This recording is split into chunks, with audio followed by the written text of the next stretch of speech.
Oke.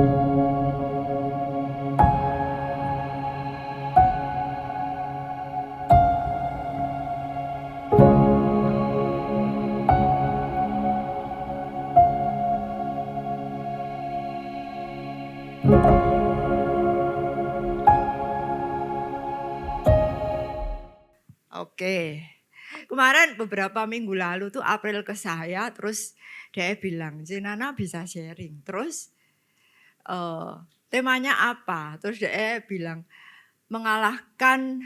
bagaimana cara mengalahkan daging. Waduh, saya langsung ngomong, "Waduh, April, cek susah ya temanya." Jujur ya, saya ini bukan pendeta. Jadi saya ini bukan hamba Tuhan. Kalau ngomong tema bagaimana mengalahkan daging itu kan rasanya orang-orang yang tinggi di sana, yang kudus-kudus itu harusnya yang sudah banyak pengalaman untuk gimana cara mengalahkan daging ya. Jadi kemarin tuh saya sempat, kok aku sih Pril? Maksudnya itu saya sendiri juga orang yang masih berjuang loh ya. Masih sering jatuh bangun, kadang saya juga jatuh, kadang saya kepelecuk gitu ya. Jadi saya tidak berani mengeklaim bahwa saya ini sudah expert di sini. Kita semua sama dan saya ini juga masih belajar. Cuman kemarin tuh saya sempat merenung terus saya bilang gini, lah wong Sakeus yang penuh dengan keduniawian, yang penuh dengan kekurangan aja Tuhan bisa pakai untuk dia memberkati semua orang gitu loh. Jadi ya saya mikir apalagi kita yang ada di sini pasti siapapun itu yang berbicara di sini. Harapannya biar bukan kalian melihat orangnya tapi biar Tuhan yang bekerja ya. Temanya di bulan ini kan bagaimana hidup dalam roh. Jadi di Roma 8 ayat 1 sampai 39 itu kita harusnya kalian baca semua ya. Mulai dari ayat 1 sampai 39 saya enggak ada waktu untuk baca semuanya. Tetapi intinya di Roma 8 ayat 1 sampai 39 itu dikatakan bahwa di dalam hidup kita sebagai orang Kristen itu ada dua hal. Yang pertama itu ada roh dan ada yang namanya daging. Jadi dan roh sama daging di dalam kita ini kayak perang gitu loh. Kayak perang terus dan kalau kalian baca ayat demi ayat di situ. Intinya kalau kita nuruti daging itu kita mati dan kalau kita nuruti roh itu kita hidup. Jadi tinggal kita mau nuruti siapa dan siapa yang menang. Lah, kalau kalian baca lagi di situ, Tuhan itu memerintahkan untuk mematikan daging dan hidup dalam roh. Ingat ya, bahwa Roma ini ditulis setelah karya keselamatan Allah dinyatakan. This is written after the cross. Jadi ini bukan untuk orang-orang yang belum terima Tuhan, bukan. Tapi ini ayatnya, pasal ini dikasihkan untuk orang-orang yang sudah menerima Tuhan Yesus sebagai Tuhan dan Juru Selamat. Lah, kadang-kadang kita mikir, aku nih loh terima Tuhan berarti sudah masuk surga. Enggak loh ya.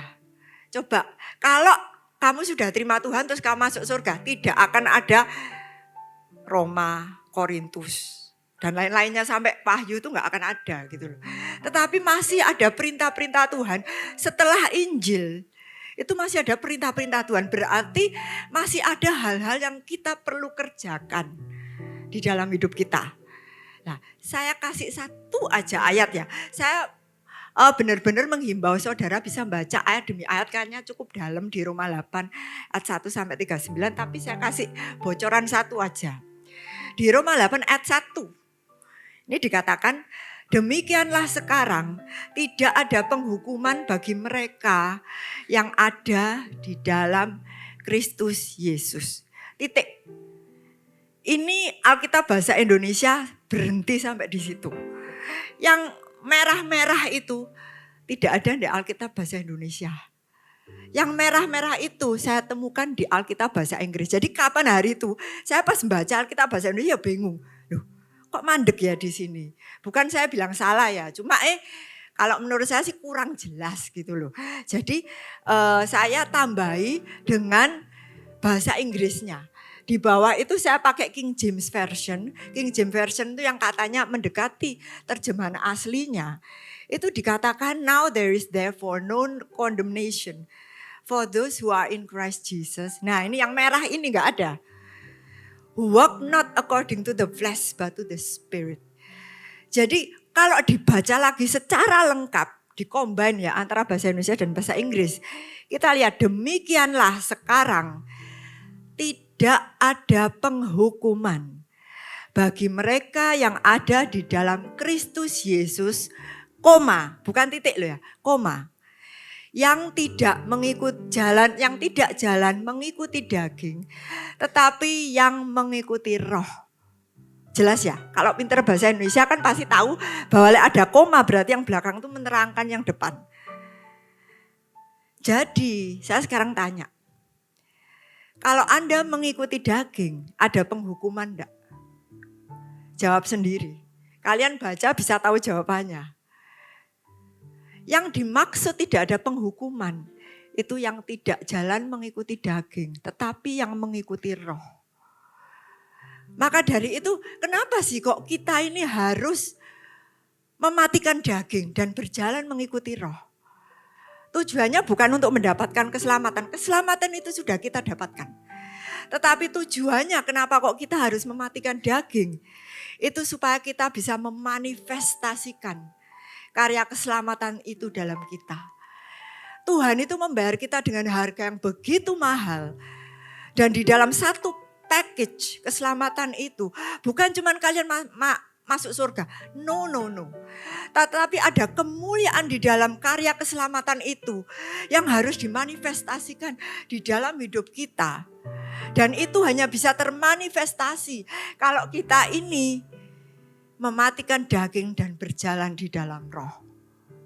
Maksudnya di sini ya. Nah, sekarang kembali karena saya enggak bahas tentang roh-rohnya itu. Kemarin minggu lalu Pak Sapa itu sudah membahas tentang dipimpin oleh roh. Kali ini saya membahas tentang daging. Gitu loh. Kebaliannya ya. Daging itu apa sih? Dalam bahasa Ibrani daging itu terjemahannya itu adalah basar. Basar itu kalau saya Google, artinya itu daging itu apa? Ya fisik tubuh kita, ini tubuh manusia, ini daging secara fisik ya. Tetapi daging itu juga sering digunakan sebagai metafor bahwa itu adalah sifat dasar manusia yang berdosa, lemah dan cenderung melawan Allah. Di bahasa Inggris dikatakan it's the old Adamic tendency. Jadi manusia lama yang berdosa, yang kecenderungannya berdosa, itu adalah daging. Jadi di sini kalau kita ngomong daging, itu berarti mengalahkan manusia lama kita yang dari awal itu sudah berdosa. Ada satu pendeta malah dia ngomongnya daging itu adalah hadiahnya iblis pada waktu kita dilahirkan. Pada waktu kamu ceprot lahir, kamu sudah punya daging. Mau enggak mau, itu daging ada. Itu adalah hadiah dari iblis. Tetapi pada waktu kita lahir baru, Tuhan memberikan hadiah lagi, yaitu Roh Kudusnya. Ya. Jadi daging itu ada selalu dari dulu sampai sekarang. Lah, apa sih perbuatan-perbuatan daging? Ini saya kasih contoh aja di Galatia 5 ayat 17. Ini di Galatia 5 ayat 17 sampai 22 ini ada 15 tapi masih ada yang lain-lain gitu loh.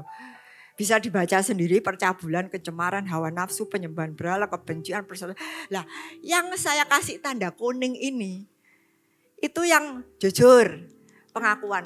Saya kadang selip di situ. Ya, dan banyak orang selip di situ. Kalau kamu disakiti orang, benci enggak sama dia? Benci tuh? Nah, itu perbuatan daging itu. Kalau kamu ada misalnya teman kerjamu kok dinaikkan gaji kamu enggak? Kadang iri. Ya toh, normal kayak itu ya wis bawaannya manusia tuh pasti kayak gitulah. Kalau ada ketidakadilan iri, kalau ada yang bencekno marah. Lah, ya buat saya yang kuning-kuning ini paling berat, jujur ya. Oke. Itu perbuatan daging. Lah, saya mulai dulu dengan cerita Baby Lion. Pada suatu hari, ini mungkin ada yang pernah dengar ya. Jadi di sebuah desa ada satu keluarga yang dia tuh suka berburu. pada waktu dia berburu di hutan, dia ketemu anak singa.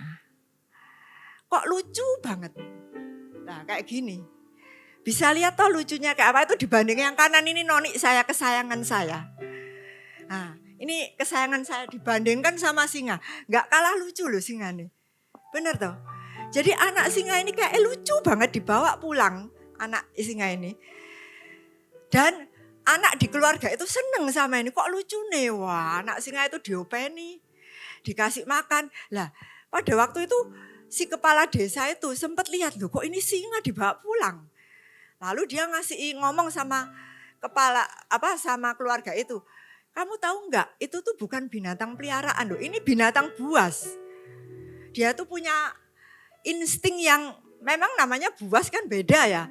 Lain sama noni saya ini sampai sekarang umur berapa ya kayak gini terus gitu loh. Lah, tapi kan mirip penampakannya, lucunya tuh mirip gitu loh.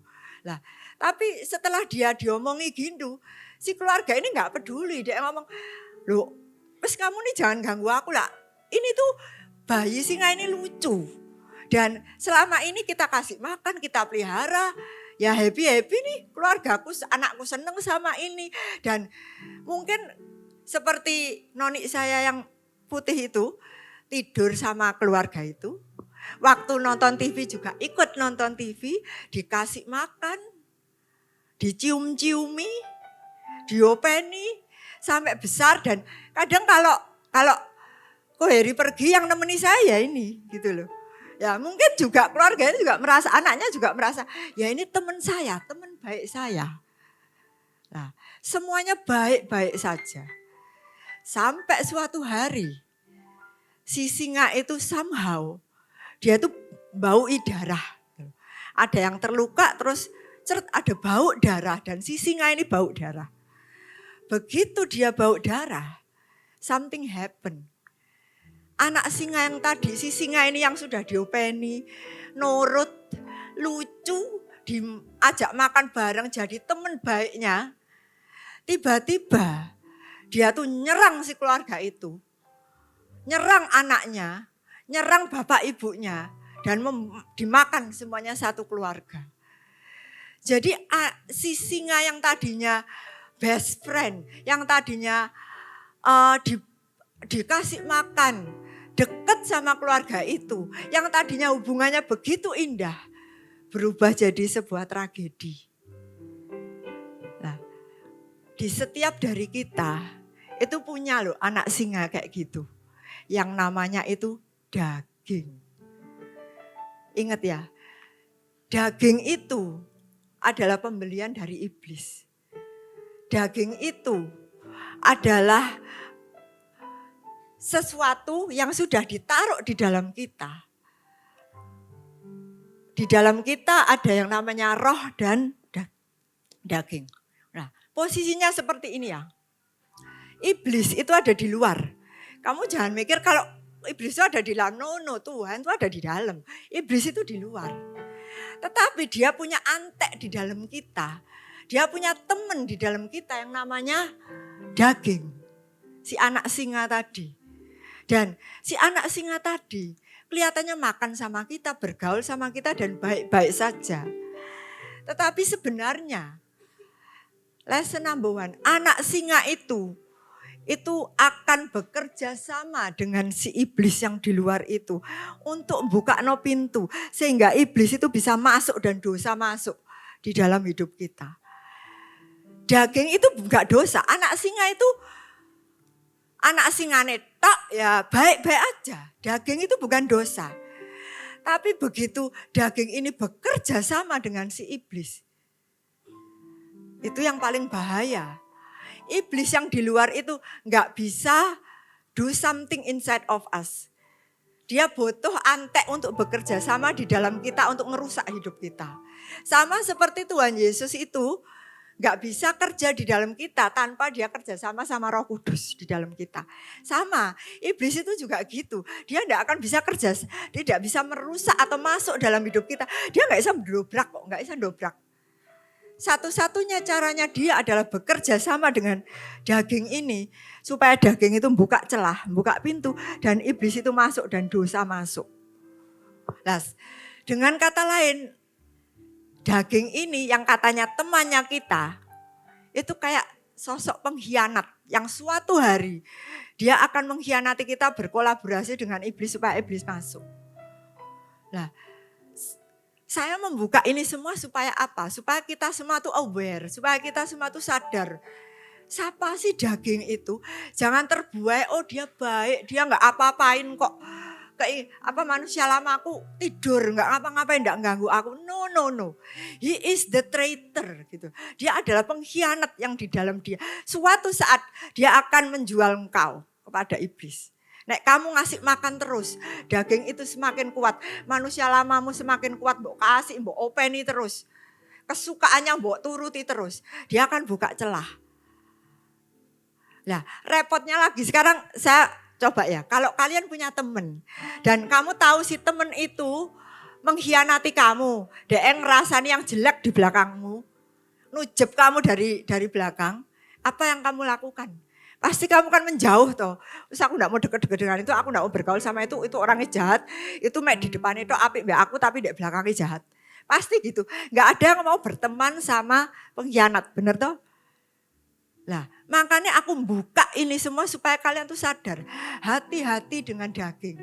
Dia adalah pengkhianat. Dan repotnya lagi kalau sama temen enak. Aku gak mau dekat-dekat dengan itu. Lah kalau daging nempel terus loh sama kita. Tapi kita tetap harus berjaga. Jangan deket-deket sama daging. Jangan dikasih makan terus. Jangan disenangkan terus. Jangan dituruti terus kemauannya. Karena itu suatu hari dia akan berkolaborasi sama iblis yang di luar sehingga dosa itu bisa masuk. Di Alkitab pertama kali digambarkan bagaimana dosa itu masuk. Itu ada di cerita Kain dan Habel. Tahu ya, Kain dan Habel itu anaknya Adam dan Hawa. Ini kejadiannya setelah manusia jatuh dalam dosa. Sudah banyak yang tahu, saya ringkas aja. Jadi intinya si Kain dan si Habel ini dia mempersembahkan korban sama Tuhan. Tapi Tuhan itu lebih senang persembahannya si Habel daripada si Kain. Lalu apa yang terjadi dilihat di sini bahwa Kain itu jadi marah. Begitu dia tahu bahwa Tuhan itu yang disenangi Tuhan itu persembahan adiknya. Si Kain itu marah. Jelas-jelas yang tak merah-merah. Kain itu marah. Ingat marah itu apa? Pekerjaan daging tadi. Dan pada saat itu cuman marah ya. Reaksi normal. Benar toh? Nek kita mengalami kejadian gini mungkin kita ya marah, kok bukan aku sih. Kalau ada apa-apa kok bukan aku, pasti terjadi kemarahan. Itu kayak normal, itu kayak respon normal manusia. Tetapi dibalik semuanya itu, Alkitab mengatakan bahwa ada iblis yang ngintip di depan pintu. Oh aku enggak pakai bahasa Indonesia ya. Tetapi setelah Kain marah itu dikatakan bahwa iblis, bahasa Indonesia dikatakan ngintip di depan pintu. Jadi di alam nyata ini kelihatannya cuma marah. Tetapi sebenarnya di dunia roh, di balik layar yang terjadi adalah begitu kemarahan itu muncul. Iblis itu ngintip di depan pintu. Kata ngintip itu ya, di bahasa Inggrisnya itu bukan ngintip loh. Itu crouching. Crouching itu kalau kita atlet lari, kan lagi jejer mau lomba itu kan biasanya siap-siap gitu loh. Apa wasitnya ngomong siap terus tembaknya sudah siap tinggal dor gitu terus lari. Lah yang namanya crouching itu posisi dia bungkuk gini, siap-siap untuk lari del gitu loh. Jadi wes tinggal del gitu, wes siap-siap. Itu artinya crouching. Jadi begitu dekatnya iblis untuk lari pada saat kita marah. Nah, koneksinya antara daging sama iblis itu seperti ini. Pada saat marah, pada saat pekerjaan daging itu keluar, ingat. Di saat itu juga iblis itu sudah siap-siap untuk nembus hidup kita. Selanjutnya apa yang terjadi kita semua tahu ceritanya. Dosa pembunuhan pertama terjadi karena si Kain marah dan iblis itu masuk. Di Yakobus 4 ayat 7. Tunduklah kepada Allah dan lawanlah iblis maka ia akan lari padamu. Saya tunjukkan di bahasa Inggris ya. Submit yourself then to God. Resist the devil and he will flee from you. Lihat urutannya ya, urutannya dilihat. Pertama, submit yourself then to God. Artinya apa? Tundukkanlah kedaginganmu kepada Tuhan. Baru kamu lawan iblis. Banyak orang itu nengkeng setan dalam nama Tuhan Yesus.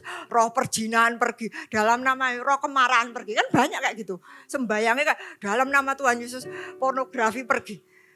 Nggak akan bisa kalau yang pertama nggak dilakukan. Yang pertama, tundukkan dulu dagingmu kepada Tuhan. Setelah itu baru kamu bisa melawan iblis. Jangan kebalik. Nggak akan bisa. It doesn't work kalau kamu kebalik. Jadi pertama daging dulu diberesi. Baru itu. Jadi kesimpulannya dari part ini baru pembukaan loh. Kesimpulannya daging itu bukan iblis. Ya. Tetapi daging ini akan berkolaborasi dengan iblis di luar. Karena dia itu adalah pengkhianat yang ditaruh sama iblis di dalam kita untuk buka pintu. Dan biasanya flash daging itu keluar, itu kalau ada triggernya, benar toh? Kayak tadi si Kain itu ada triggernya. Makanya dia marah. Kita iri misal sama orang, pasti ada triggernya. Oh itu kok dinaikkan gajinya, aku kok enggak. Oh itu kok punya ini aku kok enggak. Oh itu kok diperhatikan aku kok enggak. Pasti ada triggernya. Nah triggernya itu yang namanya temptation, pencobaan. Nah banyak orang itu mikir tuh pencobaan itu, ya itu biasalah itu Pak, itu cuman struggle. Jadi apa ya, perang antara kebaikan dan kejahatan di dalam kita itu namanya temptation. No. Pencobaan itu very strategic. Jadi itu yang namanya pencobaan itu strateginya iblis untuk men-trigger daging di dalam kita. Itu beneran sudah wis caranya iblis. Jadi jangan kamu bilang, oh ya aku banyak pencobaan gini. Wajar kalau pencobaan. Memang benar wajar, tapi kalian harus menyikapi pencobaan itu strateginya iblis. Kalau sudah tahu itu strateginya iblis, ya jangan nuruti. Ya. Biasanya iblis itu mencobai kita, itu ada wayai. Enggak langsung moro-moro di gereja yuk dicobai, enggak. Kamu di sini dengerin khotbah yuk dicobai, enggak lah. Pinter dia itu. Iblis mencobai Tuhan Yesus itu bukan waktu habis dia dibaptis terus ada Roh Kudus, no. Iblis enggak mencobai Tuhan Yesus pada waktu dia mungkin lagi sama teman-temannya waktu umur sebelum dibaptis. Bukan. Iblis mencobai Tuhan Yesus itu ada 3 kondisi. Dan ini selalu ya. Selalu seperti itu. Kalian ingat kata-kata hit. When does the temptation hit you? Hit ya. H itu hungry, lapar. Iblis mencobai Anda pada saat Anda lapar. Pada saat kebutuhan kita enggak dipenuhi. Biasanya setan lewat, benar toh? Pada saat suami istri mungkin, pada saat aku kok kurang perhatian, aku kok enggak diperhatiin. Setan lewat tiba-tiba, wah sopirku kok lebih perhatian mbak aku ya. Apa temenku lebih perhatian mbak aku. Biasanya kayak gitu, ada setan lewat. Karena kebutuhannya enggak dipenuhi. Biasanya kita iri. Karena apa? Kebutuhanku enggak dipenuhi. Ada yang kurang gitu loh. Itu kok dapat aku kok enggak. Makanya iri itu keluar. Nah, tuh iblis mencoba Tuhan Yesus pada waktu dia berpuasa 40 hari. Dan Tuhan Yesus itu lapar. Nah, jadi caranya ya apa? Supaya nggak lapar. Ya kalau nggak mau dicobai jangan lapar. Caranya ya apa? Kalau buat saya ya caranya, jangan jadikan materi-materi dunia itu kepuasan kamu. Biarlah kepuasan kita itu hanya ada sama Tuhan saja. Contohnya gini ya, saya dulu itu seperti yang udah banyak tahu ya, saya nikah sama Ko Heri itu umurnya 29. Jadi lumayan rodok tua. Karena saudara-saudara saya, teman-teman saya semua nikah tuh umur 24, habis lulus itu kawin gitu. Lah, saya masih melanglang buahnya dan masih happy dengan hidup saya. Dan pada waktu itu aku nggak pernah mengobrol diriku sampai wes sopo tak sosor, yang penting ganteng, yang penting menarik, enggak. Jujur, ini Tuhan saksi saya. Tidak pernah saya tertarik kepada orang-orang yang bukan anak Tuhan, itu enggak pernah. Enggak pernah melirik sekalipun dan saya enggak pernah panik. Jujur, saya enggak pernah, Tuhan itu saksi saya. Sampai mamaku yang ngomong, mamaku yang panik mamaku. Kamu mbok ayo ikut itu biar ketemu jodoh. Saya ngomong mbak mamaku gini, kalau Tuhan mau, besok pun datang dari langit ada jodoh di depanku. Sampai kayak gitu loh. Saking saya ini teteknya. Lah kenapa kok saya bisa tetek? Karena saya merasa Tuhan itu sudah cukup buat saya. Saya sampai sempat mikir, aku gak akan kawin ya rapopo kok. Aku senang sendirian sama Tuhan. Karena buat saya kepuasan hati saya itu sudah cukup sama Tuhan. Tuhan sudah mengasihi saya gak kurang kasih sayang. Saya enggak kurang perhatian, saya enggak merasa itu semua karena saya memusatkan hidup saya sama perhatian Tuhan. Jadi ya intinya dari itu semua itu kalau kita menjadikan hal-hal rohani, menjadikan Tuhan sebagai sumber dari kepuasan kita, kita enggak akan pernah merasa enggak puas. Gitu loh. Itu hangti. Yang kedua adalah isolated. Kesendirian, betul ya? Kesendirian, isolasi. Bahasa itunya isolasi. Hati-hati kalau kalian posisinya lagi sendiri. Tuhan Yesus pada waktu dicobai, bukan pas dia bareng mbak murid-murid, waktu dia sendiri. Pada waktu kalian sendiri, itu hanya ada dua. Kamu membesarkan kebohongan iblis, yang iblis bisik-bisik, jadi rasane ngureki kamu, atau kamu sendirian sama Tuhan sehingga kamu melihat Tuhan besar. Kesendirian itu ada dua. Lek kamu kesendirian saat teduh ya kamu membesarkan Tuhan. Tapi nek kamu kesendirian terus kamu merasa terisolasi diri kamu, hati-hati. Setan iso liwat. Maka dari itu saya benar-benar menghimbau saudara di sini jangan sendirian, gabung sama FA, gabung ini guduk promosi loh ya, gabung sama FA, gabung sama komunitas-komunitas yang positif yang ikut mendukung kita itu untuk cari Tuhan, gabung sama teman-teman, terkoneksi sama teman-teman yang cinta Tuhan. Jangan sendirian, ndak bisa orang Kristen itu sendirian, itu ndak bisa. Bahaya kalau kita sendirian. Ya. Yang ketiga tired. Iblis mencobai Tuhan Yesus pada waktu dia lemes, dia sendiri dan dia capek kondisinya. Kenapa? Pada waktu kita capek, itu pertahanan kita itu turun semua. Wes nek kesel ya jeneng kesel. Sembarang lah kamu suruh aku apa ya gak bisa mikir wisan. Gak bisa mikir, pikirannya wes bola sembarang. Itu gampang banget disetir sama iblis. Hati-hati kalau kalian mengalami tiga ini. Ya. Kalau kalian capek, daripada kalian pikirannya reno-reno browsing sing ora-ora. Nyerempet-nyerempet, oh buka-buka Instagram, buka-buka internet, oh sing itu tahu itu seliweran ke sana sini. Daripada kayak gitu nek kalian capek, tidur. Istirahat biar besok itu seger lagi. Banyak loh orang tuh kena pornografi karena apa? Dia capek di malam hari, buka-buka itu tiba-tiba setan liwat ceret gitu loh. Kayak gitu. Ya kalau capek ya istirahat atau tidur wis itu kuncinya lah paling gampang ya. Nah, lalu sekarang ini baru kunci nih. Bagaimana mengalahkan daging.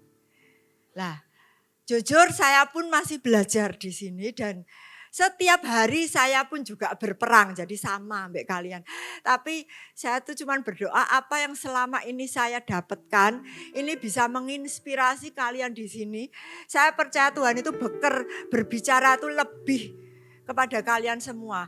Mungkin saya ngasih ini, tapi di hati kamu saya berdoa Tuhan itu membukakan pencerahan-pencerahan supaya kamu ini bisa paham. Bagaimana kita mengalahkan daging. Nah, yang pertama kalian harus tahu bahwa ngalahno daging itu bukan otomatis. Daging itu tidak langsung kalah pada waktu kita lahir kembali. No, daging sudah dikalahkan kuasanya. Kuasa daging sudah dikalahkan tapi dagingnya tetap ada. Daging tidak langsung dikalahkan pada waktu kita pergi ke gereja setiap hari Minggu atau pada saat kita terima Roh Kudus enggak. Saya bisa saya mencari satu perumpamaan supaya jelas non itu gampang.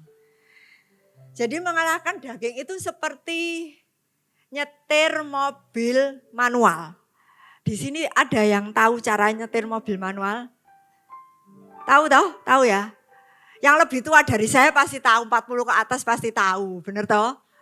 Nah, beda sama Matic ya. Kalau Matic itu kan cuma gas rem kayak bom kar gitu loh, gas rem. Tapi nek mobil Matic itu kayak gini modelnya. Mobil manual tuh kayak gini. Mobil manual itu nggak cuma gas rem, tapi di tengah itu ada yang namanya kopling. Bahasa Indonesianya kopling, bener toh? Ada yang bisa? Coba tolong angkat tangan yang tahu cara nyetir. Wah, enggak ada yang tahu. Enggak ada yang lebih tua dari saya. Oke, banyak yang tahu ya. Yang enggak tahu pokoknya nyetir mobil manual itu enggak cuman kayak bom kar, gas rem. Tapi pedalnya tuh ada 3. Yang tengah ini namanya kopling. Dan ruwetnya nyetir, aku bisa nyetir mobil manual jadi aku tahu gitu loh. Meskipun saya masih muda. Ya toh. Jadi mobil manual itu ya. Pada waktu kita ngerem, lek Matic kan tinggal rem mandek. Kalau manual tuh enggak. Pada waktu kita ngerem kita mesti mencet kopling. Pada waktu kita ngegas, kita ya kudu mencet kopling. Jadi beneran kamu tuh harus kayak menyeimbangkan antara kopling sama rem, kopling sama gas. Suwe-suwe mumet gitu loh. Kalau refleksnya enggak bagus itu kangelan. Ya dulu zamannya saya pas belajar ini, ya memang ada ini manual, jadi saya belajar gitu loh. Memang lebih susah karena ada pedal di tengah ini. Dan kopling ini dia itu menentukan. Kalau enggak mencet kopling terus kamu mencet rem, mobil itu mati gitu loh. Moro-moro dret mati. Kalau kalian ngegas dan enggak mencet kopling, mobilnya ya mati. Lah kalau kalian mencet kopling ya gak pas, mati pisan. Jadi ruwet gitu loh. Harus yang namanya kopling itu beneran dia tuh kayak stabilizer yang apa ya? Yang nyetir, yang menentukan kamu ngerem, kamu gas. Pokoknya ini penentunya. Kalau tanpa adanya kopling itu gak bisa ngerem. Ya bisa tapi mati mobilmu. Ya gak bisa ngegas, mati pisan mobilmu. Rupet toh? Nah. Jadi kalau saya mau bilang ya. Cara mengalahkan daging itu ada menggunakan 3 pedal ini. Yang pertama, kopling. Kopling itu apa? Dan harus dimulai dari kopling. Seperti tadi manual itu kopling itu penting. Kopling itu adalah iman. Kita percaya bahwa Tuhan Yesus 2000 tahun yang lalu itu sudah mati di kayu salib dan mengalahkan dagingmu. Dagingmu itu sudah diambil sama Tuhan 2000 tahun yang lalu. Disalibkan dan dimatikan sama Tuhan. Kamu harus benar-benar paham itu di dalam pikiran kalian. Jadi gak bisa. Kita itu mulai dari kayak tadi manual itu ya, kita mulai dari rem atau gas, nggak bisa. Pertama kali untuk kamu harus mau mengalahkan daging pertama, consider yourself dead to sin. Anggaplah dirimu itu mati terhadap dosa. Go back to the cross. Ingat perbuatan salib.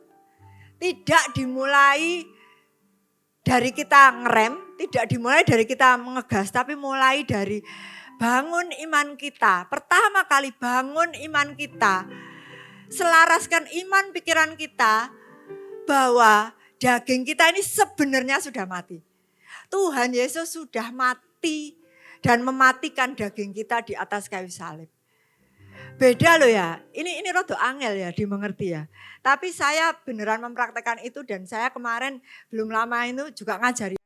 Karena ya jujur sempet dia itu juga kena pornografi waktu itu ya. Nah terus waktu itu aku bilang, yang pertama kali kamu harus percaya dulu bahwa dagingmu itu sudah mati di atas kayu salib. Dan tubuh hidup yang kamu punya, ini hidup yang baru. Tapi aku nih kok, no, jangan ngomong itu dulu. Kamu percaya enggak Tuhan itu sudah mematikan dagingmu dulu? Angel loh, dia angel loh buat itu. Karena dia merasakan aku kibes, kok angel ya? Saya enggak ngomong caranya enggak, pokoknya yang number one itu as simple as that. Percaya dulu dengan imanmu bahwa dagingmu itu sudah mati. You start with the point of victory. Kayak misalnya kita lomba gitu ya. Kita lomba itu kita latihan otot, latihan apa itu untuk menang dalam perlombaan. Tetapi ini bukan kita latihan untuk menang, kita ini loh sudah menang. Hidup kita ini sudah diperbarui sama Tuhan. We are already the winner. Masukkan itu dalam pikiran kita sebelum Anda mencet rem. Hanya dengan kamu percaya bahwa Tuhan itu sudah memberikan kamu hidup yang baru. Di situ baru kita memiliki satu kuasa untuk menang. Setelah itu baru kita mencet yang namanya rem. Nah, banyak orang Kristen ya, ini ngomong terus terang. Pada waktu setelah kita dengar khotbah, pulang, oh iya ya aku enggak boleh pornografi, aku berarti mau stop ini. Aku enggak boleh marah, aku stop ini. Aku enggak boleh iri hati, aku stop iri hati. Aku enggak boleh ini, aku stop ini. Aku berkomitmen di dalam hatiku, aku mau stop ini, stop ini, stop ini. Aku mau berhenti itu semua, karena itu enggak baik. Tapi saya ngomong, aku ya sing ngalami, gak isa. Ngomong tok berhenti tapi gak bisa berhenti loh. Beneran gak bisa berhenti. Karena apa? We cannot start with brake. Kita gak bisa mulai dari rem. Kita mulai dari kopling dulu. Taruh dulu. Pikiran, hatimu align. Bener-bener imanmu tuh dibangun dulu. Dengan iman percaya bahwa kamu ini sudah mengalahkan. Tuhan Yesus itu sudah mengalahkan dagingmu. Dagingmu itu sudah dimatikan di atas kayu salib dan yang kamu hidup ini adalah hidup yang baru. Taruh itu dulu. Baru setelah itu kamu pencet rem. Tetap rem itu perlu karena kita naik mobil nggak ngerem, kadang ada tikungan kita harus pelan. Ya, kadang kalau kita ngelewati apa gitu kita harus pelan. Ada waktunya kita itu tetap ngerem. Kadang nggak mikir, loh lalek gitu buat apa ya? Maksudnya, mosok ngefek sih. Maksudnya kopling dulu terus rem. Jujur ya, ini aku ngomong, lek kamu tanya mbak aku. Nggak tahu aku ya opo rumus. Caranya kok bisa, tapi caranya kayak gitu. Itu yang saya alami sendiri gitu loh. Saya dulu juga sempat penyembahan berhala ya. Tapi berhala ini saya bukan ya apa kayak nyembah patung itu bukan. Tapi berhala ini saya ini seneng moco komik dan beneran kalau moco komik itu kayak lupa segalanya gitu loh. Kayak apa ya nek dulu tante saya ngomong kowe iki gemblungi komik ngono loh. Jadi bener-bener nek mungkin yang orang lebih tua dari saya tahu komik Koping Ho gitu lah. Nah, nek wis moco kan ra iso muandek gitu. Sampai itu tuh apa ya?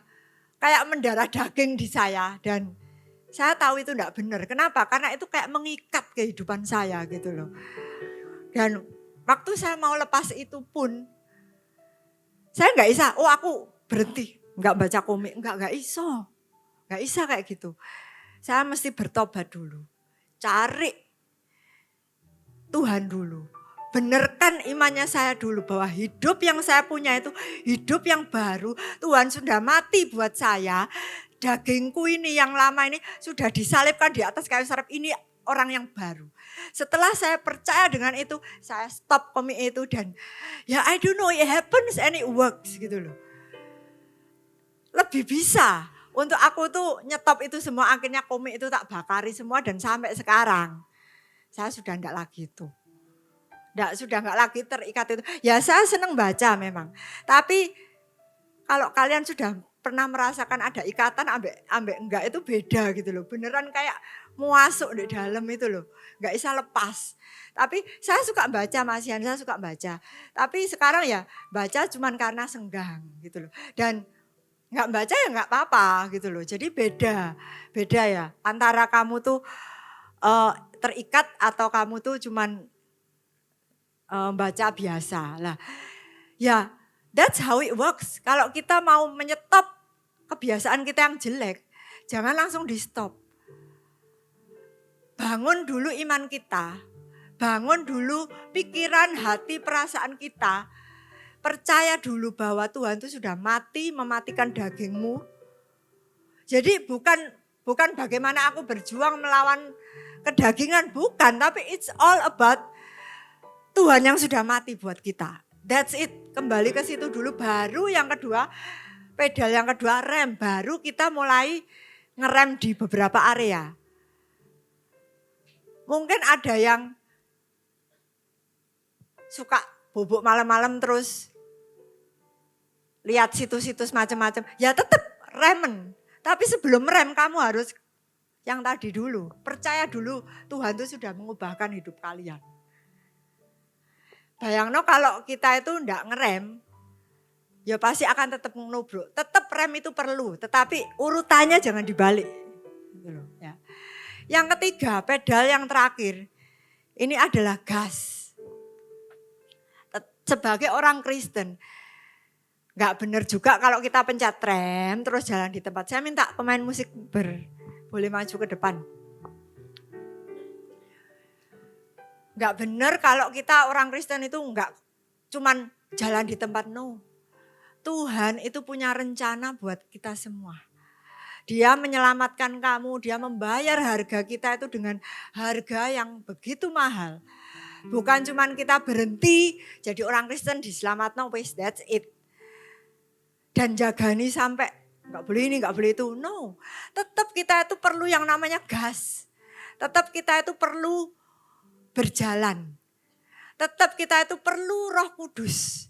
Perlu dibaptis Roh Kudus, perlu baca Alkitab supaya kita tuh tahu kapan aku waktune jalan. Bergaullah dengan Roh Kudus supaya kita ini bisa tahu Tuhan tuh mau mimpin aku kemana. Karena Tuhan tuh punya rencana besar di hidup kita. Jadi enggak cuma stop tok. Ini the whole package, kita tetap perlu untuk ngegas. Jadi ingat ya, kesimpulannya dari semuanya itu, kalau kita mau mengalahkan daging, kembali ke salib dulu. Kembali kita bangun iman kita di dalam karya salib. Tuhan itu sudah mati buat kita. Manusia lama kita itu sudah dimatikan sama Tuhan. Apa yang ada di dalam hidup kamu itu adalah manusia baru. Percayalah itu dulu. Percayalah bahwa manusia lamamu itu sudah dimatikan. Setelah itu mulai pasang rem-rem. Mulai stop yang enggak benar. Nah, setelah itu baru yang ketiga. Tetap kita juga perlu ngegas. Ngobrol sama Roh Kudus, baca Alkitab supaya kita tuh ngerti Tuhan tuh mau membimbing kita kemana. Nah, lakukan 3 hal ini setiap hari. Itu yang selama ini saya praktekkan. Ya memang kadang-kadang masih kayak mau jatuh, kayak mau gagal. Tapi saya mempraktekkan ini setiap hari dan itu yang buat saya jagai saya. Setiap kali saya mau jatuh, saya percaya Tuhan. Hidupku ini sudah hidup yang baru. Tuhan, Kau sudah membayarku dengan harga yang mahal. Setelah itu baru saya mulai ngerem, saya mulai ngegas. Setiap hari seperti itu. Ya. Nah, malam hari ini saya nggak tahu kondisi kita ini kayak apa ya. Cuma mungkin ada di antara kalian yang aku nih masih main-main sama dagingku. Aku masih menganggap itu binatang peliharaan yang lucu, yang manis, yang bisa tak ajar-ajari, bisa tak menemani aku. Ingat ya, itu adalah meskipun itu kayak bayi singa tapi it's still a lion. Itu tetap binatang buas. Yang suatu saat dia akan mengkhianati kalian untuk berkolaborasi sama iblis. Jangan main-main sama daging. Jangan, enggak apa-apa kok santai. Enggak. Jadi dimanapun kalian ada, mungkin masih ada yang suka kayak gitu. Ayo kembali sama Tuhan. Kembali ke salib Kristus. Atau mungkin juga ada dari kita yang sudah kadung terikat. Saya mau katakan it's never too late. Enggak pernah terlambat. Tetap ayo kembali ke salib. Lihat apa yang sudah Tuhan lakukan buat kita. Saya undang semuanya bangkit berdiri. Malam hari ini pesannya simpel ya. Saya enggak terlalu muluk-muluk dan waktu merenungkan ini saya berusaha sepraktikal mungkin. Enggak terlalu ngeroh. Tapi saya percayalah apa yang saya bagikan ini biar Tuhan itu bisa membuka lebih banyak pengetahuan di dalam diri kita semua. Saya tahu Tuhan itu pasti bicara lebih gitu loh. Di hati kalian bagaimana cara mengalahkan daging ini. Gak gampang tapi sebenarnya gak sulit. Karena apa kok gak sulit? Pekerjaan yang tersulit itu sudah dilakukan sama Tuhan Yesus di atas kayu salib. Kamu tuh ngelawan daging dengan posisi kemenangan sudah di tanganmu. Kamu mau melawan daging dengan posisi yang you are already the victor. Tinggal kamu menggunakan kuasa kemenangan itu untuk ngelawan, untuk ngerem. Kamu menggunakan kuasa kemenangan itu untuk ngegas. Tapi yang pertama, gunakan kuasa kemenangan itu. Ya coba kali ini kita doa sama Tuhan. Apa sih yang Tuhan mau dalam hidup kita? Di mana posisi kita? Apakah aku ini masih main-main sama daging? Atau adakah pintu-pintu di hidup kita yang terbuka, yang belum sempat tertutup? Coba sih ngomong sama Tuhan karena saya nggak bisa